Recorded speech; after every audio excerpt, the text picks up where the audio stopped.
근데 확실히 인기 있는 유튜브 채널 중에 사적 제재를 컨텐츠로 하는 채널이 되게 많은 것 같아요. 거기에 열광하는 사람도 정말 많고. 그렇다면 우리는 왜 이렇게 사적 제재에 미친 듯이 열광을 할까요? 아니 그러다가 항상 무고한 피해자가 또 발생하고 다른 사건이 발생을 하는데 문제가 정말 많이 일어나는데 우리가 왜 열광을 하는지 생각해 볼 필요가 있다는 거죠. 결론적으로 우리들, 우리 사회가 해결해야 될 문제는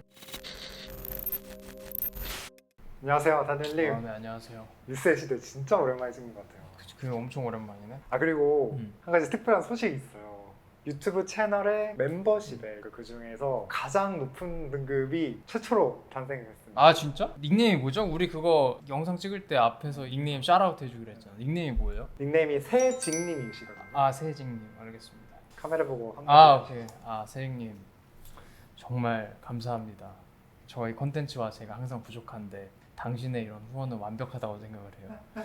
덕분에 더 맛있는 거 먹고 책도 더 사 읽고 하면서 좋은 컨텐츠로 보답하겠습니다. 정말 감사합니다. 사랑합니다. 너무 감사합니다. 네. 근데 오늘 또 다룰 주제가 마음이 따뜻한 거를 이제 잠시 눌러야 될 것 같아요. 무슨 주제지? 오늘이 좀 주제가 무겁게 될 것 같은데 요즘에 사건들이 엄청나게 많이 일어나잖아요. 근데 그 중에서도 사적 제재 논란이 조금 많이 일어나는 것 같거든요. 카라큘라 채널이라고 혹시 아시나요? 저 이름만 들어만 봤어요. 근데 제가 마음이 연약해서 좀 어두운 거 잘 못 보거든요. 그러니까 그 카라큘라 채널에서는 원래는 차를 리뷰하는 채널이었다가 그렇구나. 네네. 그래서 카라큘라구나. 네, 어떻게 채널이 점점 발전하고 변하시더니 이제는 범죄를 다루시면서 최근에 많이 뜨셨는데 그 채널에서 부산 도열차기 사건 가해자의 신상을 유튜브에 공개하면서 많은 유튜버들이 뒤따라 다른 범죄나 논란 인물들을 사적 제재하는 영상들이 많아졌는데요. 최근에는 나락보관소라는 유튜브 채널이 2003년에 일어났던 밀양 여중생 성폭행 가해자들이 신상 정보가 담긴 영상을 올려서 지금 또다시 사적 제재 논란이 재조명되는데요. 유튜브에서 이렇게 시작되는 사적 제재 논란에 대해서는 다니엘님은 어떻게 생각하시는지가 되게 궁금하거든요. 굉장히 무거운 주제네요. 원래는 나 실실 웃으면서 하는 거 좋아하는데 이건 웃으면서 하기 좀 어려울 것 같은데. 근데 시청자분들 중에 사적 제재가 뭔지 잘 모르시는 분들도 있을 거잖아요.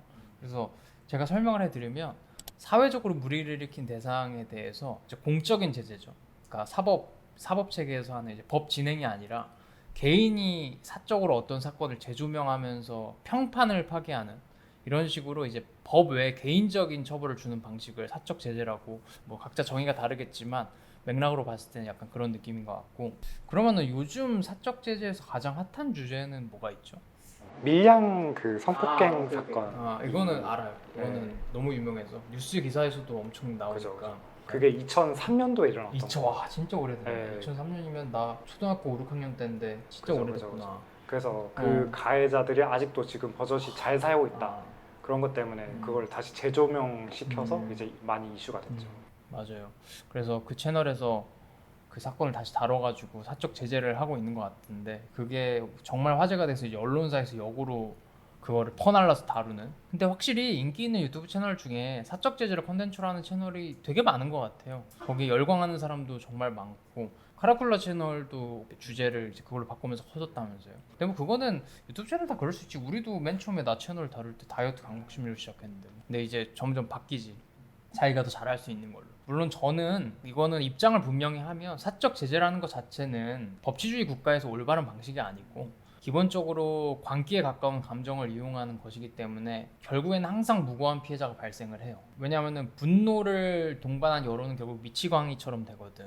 그래서 사실상 관계없는 사람들까지 마녀 사냥을 당하는 경우는 아마 항상 있었을 거고 이번에도 아마 그럴 겁니다. 벌써 생겼을 거고. 근데 저는 지금은 가장 이슈가 되는 게 사적 제재의 관점에서 그 밀양 여중생 사건이잖아요. 그러니까 한 사람의 인생을 망가뜨린 과거의 범죄. 근데 이미 이게 공적으로는 끝난 일일지 모르겠지만 어쨌든 우리가 계속 뉴스의 시대에서 다뤄왔던 사건들과는 성격 자체가 다른 것 같습니다. 그래서 이번 주제는 제가 좀 낯선 색채를 보여드리지 않을까 싶어요. 그러면 기존 뉴스의 시대는 잠깐 어떻게 다르다는 소릴까요? 우리가 사고와 사건을 구분할 줄 알아야 됩니다. 이거를 구분할 때 이런 비유를 보통 제일 많이 하는데 개가 사람을 무는 건 사고입니다. 그냥 일어날 수 있는 일이죠. 짐승이니까. 근데 사람이 개를 무는 거는 사고가 아니라 사건이죠. 보편적으로 일어날 수 있는 일이 아닙니다. 그러니까 이제까지 뉴스의 시대에서 다뤘던 콘텐츠는 다 사고에 대한 거였어요. 뭐 성공학, 미니진 하이브 논쟁, 피식대학 캔슬 이슈, 그냥 다 사고입니다. 사고. 사고가 뭐냐면 인간 사이에서 그냥 흔하게 일어날 수 있는 일이고 입장을 바꿔보면 다 이해가 되는 거예요. 그리고 선악을 따지기도 힘든 거지. 근데 밀양 여중생 집단 성폭행 사건은 말 그대로 사건입니다. 근데 우리는 사건이란 말을 그냥 다 갖다가 붙이잖아. 나도 그렇고. 근데 사건이라는 건요, 물론 이것도 일어날 수 있는 일이지만 일어나서는 안 되는 일이죠, 엄연하게. 그래서 사고와 사건을 바라보는 우리의 방식도 달라야 한다는 거예요. 사고라는 거는 그냥 처리하고 해결하면 되는 일이고, 사건은 처리와 해결보다 해석이 더 중요하거든. 그러니까 어떤 개가 사람을 물었어? 그럼 그냥 병원 가고 처리하면 되는 거야. 근데 사람이 개를 물었다? 여기서 우리가 가장 먼저 해야 될 일은 그 사람은 도대체 왜 개를 물었을까? 이렇게 의문 제시를 하는 거죠. 그래서 원래 언론하고 뉴스가 해야 될 일은 사고를 다루는 게 아니에요. 사고를 다루는 게 아니라 사건을 다룸으로써 우리 사회에 의문을 제시하는 기능을 해야 되는데, 그게 응당하고 바람직한 언론의 기능인데 언론이 사건을 제대로 다루긴 하나요? 저번에 피디님이 그랬잖아. 나한테 그 언론사들 유튜브 채널 썸네일 보여주면서 뭐라고 했어? 아 이거는 레카 채널보다 더 레카 그치. 같다고. 언론사가 유튜브 레카들보다 더 레카 같다고 했지. 근데 되게 웃기잖아. 요즘 보면은 메인 언론사들이 개인 유튜브 채널에서 한 거를 퍼서 기사로 써. 심지어 커뮤니티에 있던 글까지 퍼오니까. 그게 기사야? 언론사가 나는 진짜 어이가 없어가지고. 그러니까 우리나라 대부분의 언론은 사건을 다루는 능력을 상실한 지 오래고요. 그저 사고에 불과한 것들을 과장해서 광고 수익 얻는 것에 정신이 팔렸을 뿐이죠. 우리나라가 언론에 대한 신뢰도가 얼마나 낮은지 아세요? 언론에 대한 신뢰도가 높은 나라들과 비교를 해보면 정말 많은 차이가 납니다. 언론에 대한 신뢰도가 높은 국가들은 언론이 제 기능을 못하면 처벌이 굉장히 엄한 걸로 알고 있습니다. 가짜 뉴스에 대한 처벌도 확실하고. 근데 한국 언론은 사건을 다루는 일 자체를 회피하는 것도 같아. 뭐 능력이 없어서 회피하는 건지 잘 모르겠는데, 생각을 해봐요. 요즘 사건다운 사건이 뭐가 있냐면, 뭐 내가 아는 걸로는 뭐 군인 사망 사건이 있지. 아 그죠. 훈련병이 안타깝게. 근데 그거 보면서 좀 항상 슬프긴 해. 사실 군인 사망은 항상 있었던 일인데 이렇게 특별한 어떤 조건이 갖춰져야지 항상 조명해 주는 거. 이게 참 곰곰이 생각해보면 되게 슬픈 일인 것 같습니다. 여튼 근데 내 느낌인데 언론사들은 왜 그거보다 피식대학 캔슬할 때도 열심히 기사를 퍼날랐던 것 같지? 왜 거기에 더 열성적이었던 것 같은지는 내 기분 탓일지도 모르죠. 근데 사건보다 사고를 더 열과 성의를 다해서 다루는 언론, 그게 맞나요? 그 밀양 사건도 한번 보세요. 너무 오래돼서 그것에 대한 객관적인 진실은 알 수가 없을 겁니다. 뭐 정확히는 모르겠지. 근데 이거는 확실하지. 죄질에 비해서 솜방망이 처벌을 받았다거나 거의 처벌을 받지 않은 것 같다 라는 사실에는 많이들 동의를 하는 것 같아요. 그쵸? 당시에 그 사건이, 그리고 요즘 우리의 법 체계를 봤을 때 사건이라고 할 만한 것들이 공적 제재, 법과 언론에 의해서 충분히 다뤄졌다면 지금 많은 사람들이 이렇게 사적 제재에 열광을 할까요? 그 기능이 제대로 이루어졌으면 다들 자신의 삶을 충실하게 살았겠죠. 다시 한번 말하지만 저는 사적 제재를 옹호하지 않습니다. 특히 그냥 사고에 대한 거, 우리가 자주 다뤘던 뭐 성공학, 하이브 논쟁, 유명인 캔슬, 이런 사고에 대한 사적 제재는 아주 덜 떨어진 대중심리라고 생각을 해요. 아주 어리석은 마음들 총체라고 생각을 하고. 근데 이런 밀양 여중생 집단 성폭행 같은 사건은 사람이 개를 물어뜯는 것 이상의 비인간적이고 비윤리적인 사건입니다. 일어나서는 안 되는 일이라는 거지. 그래서 사건에 있어서는 모든 사회 구성원, 국가, 사회, 언론, 개인이 모두 충분한 시간을 가지면서 그 죄의 경중을 따지고 처벌을 하고 해석할 시간을 가져야 된다는 겁니다. 근데 그렇지 못했죠. 그래서 해당 사건에서 시작된 지금의 밀양 여중생 사건에 대한 사적 제재도 사고가 아니라 사건이라고 생각을 해요. 저는. 결과적으로 우리가 가져야 될 첫 번째 의문은 대중들이 분노했네, 또 빨리 해결하고 처리하자가 아니라 사람들은 왜 사적 제재에 열광하는가여야 된다는 겁니다. 그럼으로써 우리는 다 같이 사회에 어떤 문제가 만연해 있는지 같이 반성해 볼 수 있을 겁니다. 요약을 해보면, 첫 번째, 우리는 사건과 사고를 구분할 줄 알아야 됩니다. 어떤 뉴스를 제대로 보려면. 두 번째, 우리가 사건에 대해서도 어떤 질문을 하지 않는다면 사회는 결국 퇴행하게 될 거고 결국 모두가 피해를 볼 거예요. 그러면은 모두가 사적 제재에 이렇게 열광하고 있는데, 그러니까 사회에 어떤 문제가 있다고 생각하셨나요? 근데 이거는 조금만 고민해봐도 누구나 생각할 수 있는 거지만, 내가 정리를 해보면 언제나 어떤 특정 사건의 이면에는 문제라는 그림자가 도사리고 있거든. 예를 들어봅시다. 한때 미국에서 경찰이 어떤 흑인을 과잉 진압을 해서 사망에 이르게 한 사건이 있었고, 큰 문제가 됐었죠. 근데 그 사건을 살펴보면 미국이라는 사회가 오랫동안 어떤 문제에 처해 있었는지 인사이트를 도출해 볼 수 있거든. 미국은 경찰의 힘이 굉장히 강합니다. 경찰의 지시에 따르지 않으면 죽을 수 있어요. 이런 일은 빈번하지. 왜일까 하면 미국은 치안이 좋지 않거든. 치안이라는 고질적인 문제가 있었어요. 그러다 보니까 공권력이 강해진 겁니다. 근데 그게 또 너무 과해져서 과잉 진압을 하다가 무고한 사람이 죽은 거고. 그렇다면 우리는 왜 이렇게 사적 제재에 미친 듯이 열광을 할까요? 아니 그러다가 항상 무고한 피해자가 또 발생하고 다른 사건이 발생을 하는데 문제가 정말 많이 일어나는데 우리가 왜 열광을 하는지 생각해 볼 필요가 있다는 거예요. 이면에 어떤 문제가 있었길래 많은 사람들이 이 올바르지 않은 행위에 동참을 하고 감정이입을 할까요? 제가 봤을 때 이 광기에 가까운 사적 제재가 유행하는 이면에는 공적인 제재, 법에 대한 신뢰성 문제가 있을 겁니다. 그러니까 많은 사람들이 사법적인 그런 공적인 판결을 신뢰하지 않는다는 거죠. 근데 이거는 실제로 데이터가 보여줄 거예요. 피디님, 한국이 정치 신뢰도가 높나요? 저 낮은 걸로 알고 있어요. 예, 제가 알기로도 그래요. 정치 신뢰도 문제가 아니라 그냥 개인 간의 신뢰도도 낮습니다. 구성원끼리의 신뢰도가 이렇게 낮을 수가 없어요. 우리가 생각을 좀 해봅시다. 이거는 뭐 좀 정치적인 발언이 될 수 있는데 이건 피할 수 없을 것 같아. 그러니까 주제가 주제다 보니까 아니 법치주의 국가에서 국회의원 300석 중에 100건이 전과자예요. 이거 코미디잖아.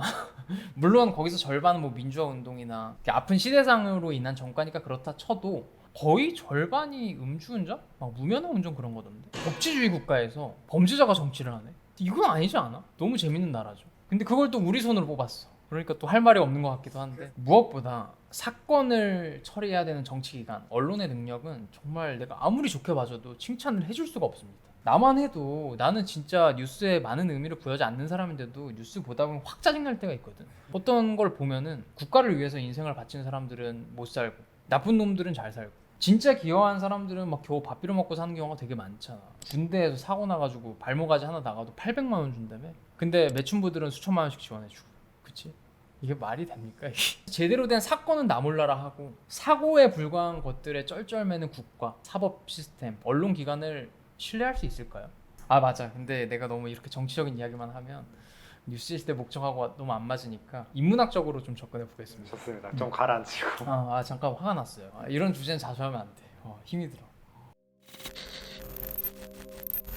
정치하고 문화라는 거는 비슷하게 연동돼서 흘러가고 우리에게 영향을 주거든요. 예를 들어서 가부장제가 몰락했잖아. 남성들의 힘의 논리로 구성된 질서가 무너졌고 그것을 지향하는 게 건전하지 않은 행위가 됐습니다. 근데 저는 솔직히 그럴 수밖에 없다고 봐요. 왜냐하면 가부장제라는 게 언제부턴가 전혀 건전하지 못한 방식으로 작동을 했고 많은 피해자가 생겼기 때문에 그것에 대한 의문이 제기된 거거든. 그러면서 자동적으로 여성들의 힘이 강해진 거고 그것 때문에 강해진 건 아니지만 이제 맞물려 있다고. 근데 사적 제도도 마찬가지야. 공적인 힘, 공적 제재, 완고한 시스템 이게 인문학적으로 보면은 굉장히 남성적인 힘이고 양의 질서거든요. 반면에 사적 제재는 기본적으로 체계가 있는 게 아니라 어떤 개인적인 감정을 불시적으로 모아서 하는 거고 기본적으로 평판 파괴잖아요. 그리고 평판 파괴라는 거는 지극히 여성적인 공격 방식이라는 걸 인류학자들은 다 공감할 겁니다. 어디서 한번 들어봤을 거예요. 그러니까 법과 시스템이라는 남성적인 질서나 체계가 제대로 작동하지 못하니까 사적 제재라는 여성적인 방식이 득세를 할 수밖에 없죠. 그래서 남성적인 것의 상실 이런 표현을 언제부턴가 많이 하는데 사실 남성성의 상실은 남성성의 쇠퇴와 변질에서부터 시작이 되는 거거든. 이게 제대로 기능하지 못했으니까 인정받지 못하는 거고요. 그럼 우리는 마지막으로 어떤 질문을 할 수 있을까요? 제가 사적 제재는 남성적인 질서가 무너지면서 그때부터 등장한 여성적인 힘이자 방식이라고 했습니다. 근데 여성성은 혼돈을 의미해요. 동시에 혼돈은 창조를 낳죠. 그러니까 우리 모두가 앞으로 어떻게 하느냐에 따라서 괴물을 낳을 수도 있고 영웅을 낳을 수도 있겠습니다. 결론적으로 우리들이 그리고 우리 사회가 해결해야 될 문제는 공적인 시스템, 공적인 영역에 대한 신뢰 문제인 것 같아요. 물론 이 물음에 대한 답은 제가 지금 감히 답을 드릴 수 있는 게 아니에요. 저 같은 일개 개인이 바로 논할 수 있는 게 아니야. 어떻게 하면 신뢰 문제를 극복할 수 있을까요? 그래서 오늘의 뉴스 시대는 제가 답을 드리기보다는 모든 시청자분들한테 조언을 구하고 싶어요. 모두가 같이 이 질문에 대답을 해봤으면 좋겠다는. 그러니까 이것도 하나의 측면에서만 아니라 개인, 기업, 국가, 정치인, 언론기관 모두 나눠서 어떻게 하면 좋을까요? 그러니까 이렇게 머리를 맞대보는 거죠. 이런 질문에 대해서 스스로 그리고 서로에게 하면서 고민해 보는 게 진정한 진보의 시작인 것 같습니다. 왜냐하면 사건은 해석하는 거니까. 그런 자세가 필요해요. 막 분노해가지고 그 사람들을 어떻게 하고 이런 게 중요한 게 아니라 진짜 밑에 있는 수면 아래에 숨겨져 있는 본질적인 문제 공적인 영역과 공적인 시스템과 체계에 대해서 어떻게 신뢰성을 회복할 수 있을지, 더 나아가서 우리 사회 구성원들끼리 어떻게 하면 더 신뢰할 수 있을지, 이 문제에 대해서 질문해보는 시간을 가졌으면 좋겠습니다. 다음에는 좀 즐거운 주제 합시다. 쉽지 않네요. 에너지를 많이 빨리네. 말을 더 조심하게 되고.